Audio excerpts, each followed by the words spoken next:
আলহামদুলিল্লাহ রাব্বিল আলামিন ওয়া আকিবাতুল মুত্তাকিন সাল্লাতু ওয়াসসালামু আলা সাইয়্যিদিল আমবিয়া ওয়াল মুরসালিন ওয়া আলা আলিহি ওয়া আসহাবিহি আজমাইন। সুপ্রিয় দর্শক শ্রোতা, আসসালামু আলাইকুম ওয়া রাহমাতুল্লাহি ওয়া বারাকাতুহু। আশা করি যারা যেখানে আছেন ভালোই আছেন। আজকে এক বিশেষ আয়োজন নিয়ে আপনাদের সামনে হাজির হয়েছি। আশা করি আমাদের সঙ্গে থাকবেন। মূলত আজকের এই দিনে 2020 সনের 14ই জিলকদ আমাদেরকে ছেড়ে গিয়েছিলেন মুফতি আজম মুফতি আহলে সুন্নাহ মুফতি ওবায়দুল হক নাইমি রহমতুল্লাহ আলাই। এই ক্ষণজন্ম মহান ব্যক্তিত্ব নিয়ে আলোচনা করবার জন্য আমাদের এই ক্ষুদ্র প্রয়াস। আসলে জাতি হয়তো সময়ের বিবর্তনে একজন মহামনীষীকে ভুলে যাবে, তাই বারংবার আমরা যদি মিডিয়াতে আপনাদেরকে হযরতের কৃতকর্ম সম্পর্কে আমরা যদি আপনাদেরকে স্মরণ করিয়ে দিই, আপনাদের কাছে বিষয়টি উপলব্ধিতে আসবে যে আমাদের সেই গুণীজনদেরকে আপনারা শ্রদ্ধা করতে শিখবেন। আসলে মুফতি ওবায়দুল হক নাইমি রহমতুল্লাহ আলাইহি হলেন ইমাম আজিল হক শের বাংলা রহমতুল্লাহ আলাইহির পরে যে কজনা বাংলাদেশের প্রতিটি স্তরে স্তরে সুন্নিয়তকে বিকশিত করবার জন্য সংগ্রাম করেছিলেন, তাদের মধ্যে অন্যতম ব্যক্তিত্ব। ইনি বহুগুণে গুণান্বিত একজন ক্ষণজন্মা মহান মনীষী ছিলেন। উনি ছিলেন একদিকে মুহাদ্দিস, একদিকে মুফতি, একদিকে একজন তার্কিক, একদিন বিশ্বখ্যাতিমান একজন ওয়াইস, পাশাপাশি একজন সুন্নি জামাতের রাহবার। বহুগুণে গুণান্বিত একজন মহান ব্যক্তিত্ব। আসলে আমরা যখন ছাত্র ছিলাম 80-র দশকে, হযরত যখন বাংলাদেশের প্রতিটি স্তরে বিশাল বিশাল সুন্নি সম্মেলনে প্রধান বক্তার বক্তব্য রাখতেন, তখন আমরা অভিভূত হতাম যে এমন সুন্দর রূপসী এক মায়াবী চেহারা নিয়ে তিনি যখন গর্জে উঠতেন বাতিলের বিরুদ্ধে, বাতিলরা তখন আতঙ্কিত হয়ে পালিয়ে যেত। কোরআন হাদিস ফিকহ ফতোয়ার ভিত্তিতে এত সুন্দর করে বয়ান উপস্থাপনা করলেন যে ওই উপস্থাপনা, ওনার সেই বয়ানগুলো খণ্ডাবার মতো কোনো বাতিল শক্তিতে কোনো আলেম ছিল না। এজন্য উনি অনায়াসে সুস্পষ্ট এলান করে বলতেন যে কে আছো ছাত্ররা, তোমরা কাগজ কলম নাও, আমার রেফারেন্সগুলো লিখে নাও, কোথায় তোমাদের আকিদার গলত আছে সে আকিদাটা তিনি সুস্পষ্ট করে উপস্থাপন করতেন। আসলে এই মহান ব্যক্তিত্বের জীবনের কোন সাইড নিয়ে আলোচনা করব, যেটুকুন আমরা ছাত্র হিসেবে দেখেছি, আসলে আমাদেরকে ওনার প্রতিদিন ওনার জীবন আমাদের উদ্বেলিত করেছে। যেমন ছিল প্রচণ্ড ব্যক্তিত্ব, কখনো ওনাকে দেখিনি একজন মুহাদ্দিস হিসেবে উদারমনা ছিলেন। রিক্ত হস্তে মানুষকে দান করতেন, সহযোগিতা করতেন, ছাত্রদেরকে খাওয়াতেন। কোনো সময় বখালতি ওনাকে পেয়ে বসতে দেখি নাই। ইভেন কি হযরত যে পোশাক আশাক পরিধান করতেন, আসলে একজন মুহাদ্দিস, একজন শাইখুল হাদিস, একজন মুফতি আজম যে পোশাক আশাকে আচ্ছাদিত হওয়া চায়, জাতি যেটা কামনা করে, ওরকম পোশাক আশাক তিনি পরিধান করতেন। একেবারে রাজকীয়। মন্ত্রী মিনিস্টার ওনার কাছে আসলে ওনার নিজেকে তিফলে মতলব মনে করতেন, অর্থাৎ হযরত পোশাকে আশাকে এক রাজকীয় ভাব নিয়ে মানুষের সামনে উপস্থিত হতেন। আসলে আলেম তো বহু আছে, কিন্তু ইনাকে উপাধি দেওয়া হয়েছে শেরে মিল্লাত। সত্যি তিনি মিল্লাতের বাঘ ছিলেন। বাঘ আসলে যেমন অন্যান্য প্রতিটি প্রাণী চুপসে যায়, ঠিক একজাক্টলি উনি যখন কোনো মাহফিলে উপস্থিত হতেন বা ক্লাসে উপস্থিত হতেন, আমরা ক্লাসে দেখেছি যে প্রতিটি ছাত্র তখন চুপ হয়ে আছে। আর প্রতিটি মঞ্চে যখন নৃত্যশিল্প নিতেন, মঞ্চে আলেম উলামা হাফেজ শ্রোতামণ্ডলী সার্বিক দর্শনার্থী যারা ছিলেন, ইনারা পিনপতন নিরাপত্তা পালন করতেন, কোনো আওয়াজ নেই। ইভেন কি ইনার সমসাময়িক আলিমরা যারা ছিলেন, ইনার ওস্তাদদেরকেও দেখেছি যখন উনি মঞ্চে আসতেন তকরির করতেন, ওস্তাদ অনেক বেশি প্রাউড ফিল করতেন যে আমি ওনার ছাত্র হয়ে আজকে গর্বিত। যেমন ইমাম হাশিমিকে দেখেছি, নইমি সাহেব হুজুর যখন তকরির করতেন, ইমাম হাশিমি মিটিমিটি হাসতেন, অর্থাৎ নইমি সাহেব হুজুরের সেই তকরিরে উনি বিমুগ্ধ হতেন এবং ইনাকে সাপোর্ট করতেন যে আমার ছাত্র আজকে এত সুন্দর বিদগ্ধ তকরির করতেছেন, আমি নিজকেও আজকে গৌরবান্বিত মনে করছি। হযরতের ওস্তাদরাও তেমন ছিলেন। আসলে এক একজন ছিলেন জাতির জন্য ক্ষণজন্মা ব্যক্তিত্ব। যেমন বাংলাদেশে যে কজনের ওস্তাদ ছিলেন, তার মধ্যে আল্লামা নুরুল ইসলাম হাশিমি রহমতুল্লাহ আলাইহি, মুফতি আমিনুল ইহসান বরকতি রহমতুল্লাহ আলাইহি, আল্লামা কাশগরি রহমতুল্লাহ ওস্তাদ ছিলেন।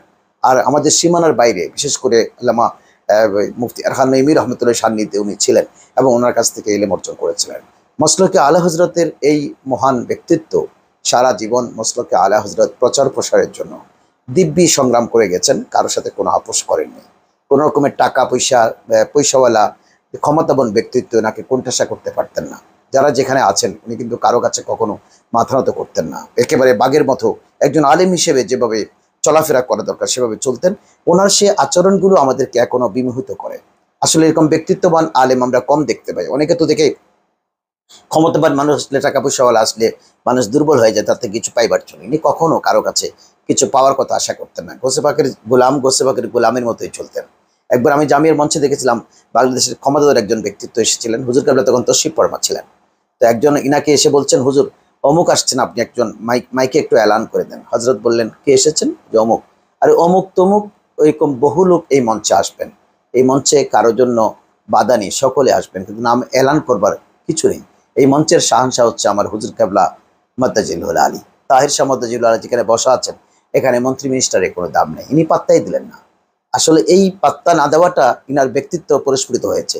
যেই লোকটি আসবার কারণে উনি একেবারে এলান দেওয়ার জন্য উদ্গ্রীব হয়ে যাননি, ওই ব্যক্তিটি একবার কথা বলবার সময় কথা প্রসঙ্গে বলেছিলেন যে সুন্নিদের অনেক আলেম আছে, আমি মুফতি ওবায়দুল হক নঈমীর মতো ব্যক্তিত্ববান আলেম কম দেখেছি।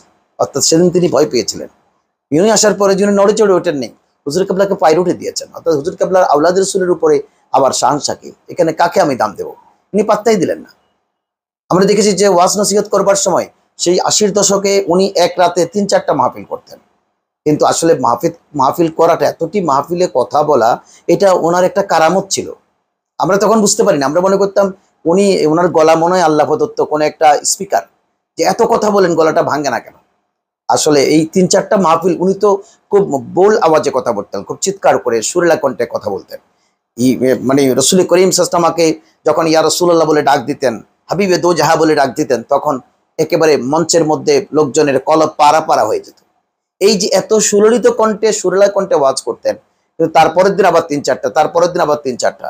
মৌসুমের সময় রবিউল আব্বাল শরীফ, রবি সানি শরীফ, জামাদিল আব্বাল, জামাদিল সানি, মোহরম শরীফ। আশুরার তকরির তোনার বেমেসাল। আশুরার তকরির এখনো অনলাইনে কিছু তকরির আছে। আসলে আমার মনে হয় বাংলাদেশে আল্লামা শফিউক আরবি রহমতুল্লাহের পরে আশুরার এত সুন্দর তকরির আর কেউ করতে পারে কিনা আমার কাছে সন্দেহ আছে। আসলে উনি যখন ইমামে হুসাইন পাকের আজমত বয়ান করতেন, তখন মনে হতো যে ইমামে হুসাইনের কারবাল আমাদের সামনে প্রেজেন্ট, দু চোখে চোখ বেয়ে পানি পড়তেছে। একবার বোলার দিঘির পাড়ে এমন তকরির পেশ করেছিলেন, আল্লাহু আকবার, সে তকরিরটা এখনো অনলাইনে আছে, যে আমি সহ যারা যেখানে এই তকরির শুনবে, যতদিন শুনবে, জব জব জব জব করে চোখের পানি পড়তে থাকবে। মনে হবে যেন ইমামে হুসাইনের শাহাদত আমার সামনে হচ্ছে। গোটা কারবালাকে উনি প্রেজেন্ট করতে পারতেন এভাবে। আসলে এটা নবী প্রেম ছাড়া, আলে রসুলের মেহব্বত ছাড়া এটা কখনো সম্ভব না। বিশেষ করে আমাদের শাহিনশাহ শ্রীকুটের গোলামি করতে গিয়ে ইনি প্রমাণ করেছেন, উনি একজন পীর হবার মতো সমস্ত যোগ্যতা ওনার কাছে ছিল। আসলে যোগ্যতা কি, ইনি তো মুহাদ্দিস মুফাসসির, ইনি পীর হবেন না কে হবেন? কিন্তু অনেকগুলো খেলাফতনামা ওনার কাছে আছে। সব খেলাফতনামা ঘরের মধ্যে উনি বালিশের নিচে রেখে দিয়েছেন। আমার হুজুর কেবলার গোলামিটাকে তিনি বেছে নিয়েছেন, শাহিনশাহ শ্রীকুটের গোলামি বেছে নিয়েছেন। তিনি তরিকত জীবনে তৈয়ব শাহ হুজুর কেবলার মুরিদ ছিলেন, এবং তৈয়ব শাহ হুজুর কেবলার মুরিদ হিসেবে তিনি আজীবন জামিয়া আঞ্জুমান গৌসিয়া কমিটির খেদমত করেছেন। উনি গৌসিয়া কমিটির কোনো পদ পদবিতে ছিলেন না, কিন্তু যখনই যে মাহফিলে যেতেন গৌসিয়া কমিটির পক্ষে এলান করতেন, মানুষকে গৌসিয়া কমিটি করতে বলতেন। যাকে যাকে মানুষ এসে গৌসে পাকের দামান তোলে আসবার জন্য তিনি পাবলিসিটি করতেন। আসলে ছিলেন ইনি সত্যিকারের সুন্নিয়তের একজন তর্জমান বা মুখপাত্র। যেখানে যাবেন সুন্নিয়তের কথা বলবেন। উনি কোন পদে আছেন, কোন পদে নাই, কে তাকে সম্মান দিচ্ছে, কে দিচ্ছে না, এগুলো এক সেকেন্ডের জন্য মাথায় রাখতেন না। ইনি সুন্নিয়তের মুখপাত্র হিসেবে কাজ করে যেতেন, তর্জমানের জন্য কথা বলতেন। হুজুর কেবলা যখন বায়াত করাতেন, বায়াতগুলো বাংলায় ট্রান্সলেট করে দিয়ে কত সুন্দর করে মানুষকে বুঝিয়ে দিতেন। আসলে উনি চলে যাওয়ার পরে এখন আমরা দেখতে পাচ্ছি যে হুজুর কেবলা যখন বায়াত করান, হুজুর কেবলার সে কথাগুলো অনেকে বাংলা করে দেন। আসলে নইমির মতো সেই সুন্দর করে, সুন্দর ভাষায় একেবারে রুহানি শব্দ দিয়ে সংযোজন করা কারো পক্ষে সম্ভব হচ্ছে না। এই শূন্যতা মনে হয় হযরতে কেরাম নেগা না থাকলে আর পূরণ হবার নয়। হযরতে কেরামের নেগা থাকলে হয়তো পূরণ হবে কোনোদিন, অন্য কোনো জানা সে স্তরে গিয়ে স্থলাভিষিক্ত হবেন।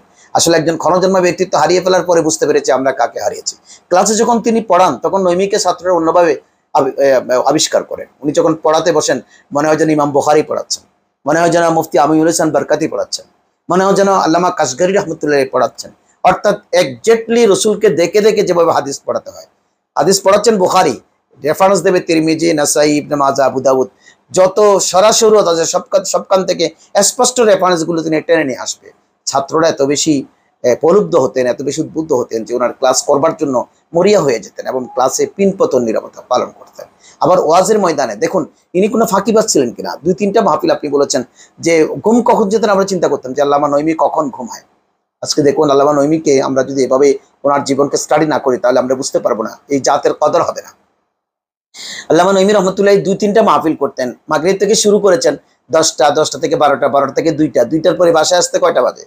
বাসায় আসতেও 3টা বাজবে। গ্রাম থেকে, ফটিকছড়ি থেকে, হাটাদারি থেকে, রাউজান থেকে, ওই 3টা বাজে আসে আর ঘুমাতেন না। তাহাজ্জুদ পড়ে, ফজর পড়ে আবার তাখাসুস ক্লাসে চলে যেতেন। এরপর আবার 9টা থেকে ক্লাস করা আরম্ভ করতেন। কখনো ক্লাসে ওনাকে জিমুতে দেখি নাই, একটা হাই তুলতে দেখি নাই। আমরা আশ্চর্য হতাম যে লোকটা সারা রাত মাহফিল করে আবার সারাদিন কিতাব পড়ায়, এবার কিভাবে সম্ভব? আসলে এটা স্পেশাল আল্লাহ রসুলের দান ছাড়া কিছুই না। হযরত ইকরামের প্রতি ইনার এমন বেশি মহব্বত ছিল, হযরত ইকরাম গ্রামেও ইনাকে এত বেশি মহব্বত করতেন, যিনি যেদিন ইন্তেকাল করেন এই 14 জিলকস 2020 সনে, সেদিন শ্রীকুট শরীফে এসে সোমবারটি পৌঁছার পরে শ্রীকুটের হযরত বর্তমান পীরে কেবলা হুজুর সৈয়দ মোহাম্মদ তাহির শাহ হুজুর কেবলাকে অজরে কেঁদেছিলেন এবং সাবের শাহ হুজুর কেবলা তৎক্ষণাৎ অনলাইনে এসে ইনার সেই বক্তব্য পেশ করেছেন, শোক বার্তা দিয়েছেন। গোটা জাতির সামনে তিনি ইমাম আল্লামা নঈমী রহমতুল্লাহের মৃত্যুতে তিনি শোক বার্তা প্রকাশ করেছেন। শ্রীকুট শরীফের তমাম হযরত ইকরাম নাকি সেদিন শোকে বিহ্বল ছিলেন। বিশেষ করে মওজুদা হুজুর কেবলা মদ্দাজিলুল আলী, তিনি অঝরে কেঁদেছেন মুফতি সাহেবের জন্য। উনি হুজুর মুফতি সাহেব বলে রাখতেন। আপনারা একটি জিনিস লক্ষ্য করে থাকবেন যে হুজুর কেবলা যখন মঞ্চে যান, নঈমী সাহেব যদি সে মঞ্চে অনুপস্থিত থাকে, হুজুর কেবলা অনেকটা অস্থিরতা ফিল করতেন। আপনারা লক্ষ্য করবেন ডানে বামে তিনি শুধু তাকাতেন, আসলে তাকাইয়া আমাদেরকে খুঁজতেন না, খুঁজতেন মুফতি সাহেব আসেননি কেন। যখন কিছুক্ষণের মধ্যে মুফতি সাহেব চলে আসতেন, তখন হুজুর মুফতি সাহেবকে দেখে একটু মিটি হাসতেন, অর্থাৎ আমার মুফতি এসে গেছেন, মুফতি সাহেব এসে গেছেন। তখন হুজুর খুব খুশি হতেন, মিটি মুসমুসকে হাসতেন এবং মুফতি সাহেবকে পাশে বসাতেন। মুফতি সাহেব না থাকলে ইনি অনেকটা অস্থিরতা ফিল করতেন, আপনারা অনেকে দেখেছেন।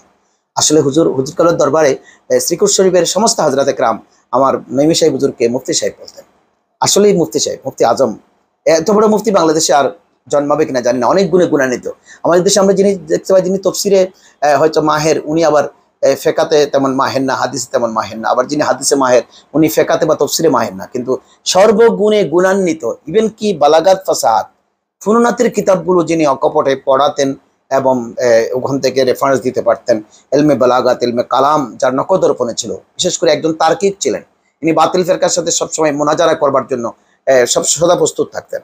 মোনাজারা ওনাকে ছাড়া কল্পনা করা যেত না। ইমাম হাশেমি, আল্লামা নঈমী, আল্লামা জালালউদ্দিন আল কাদরি, এনাদেরকে ছাড়া মোনাজারা কল্পনা করা যেত না। এখন তো আমরা অনেকে মোনাজারা ডাক দেই, কিন্তু আমাদের পিছনে কে আসবেন, কে করবেন মোনাজারা, সেটা নিয়ে কিন্তু আমাদের কোনো চিন্তা নেই। আসলে হযরত যখন ছিলেন তখন আমাদের দীপ্তি শক্তি ছিল, আমরা কথা বলে ফেলতাম যে আমাদের পিছনে তো আল্লামা মুফতি নঈমী সাহেব আছেন, উনি আমাদের পক্ষে মোনাজারা করে বাতিলের মোকাবিলা করবেন। আজকে আমরা সেই ক্ষণজন্মা মহান হাস্তিকে হারিয়ে ফেলেছি। 4টি বছর হয়ে গেল।